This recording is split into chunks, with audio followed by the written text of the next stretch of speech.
rosa jonga tegdi. Foydali videolar ostida haqoratli so'zlar bilan sharh yozib, o'z madaniyatsizligini namoyish qiluvchilar. Shu gaplarimni ikki qulog'ingizga qo'yib oling. Shahar bedarvoza emas.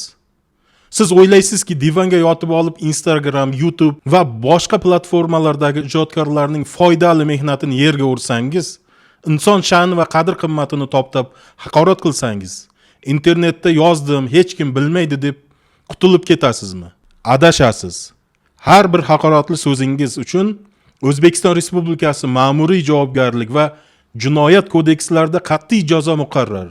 Qonun divanda yotib haqoratli kommentariy yozadiganlarga ham, klaviatura ortidagi qahramonlarga ham birdek amal qiladi. Haqoratingiz uchun nafaqat jazolanasiz, balki fuqarolik sudi orqali yetkazilgan ma'naviy zarar uchun ham juda katta miqdorda tovon to'lashga majbur bo'lasiz. Men shaxsan hech kimning qonun bilan muammolari bo'lmasligini tilayman, lekin tartibni unutmang.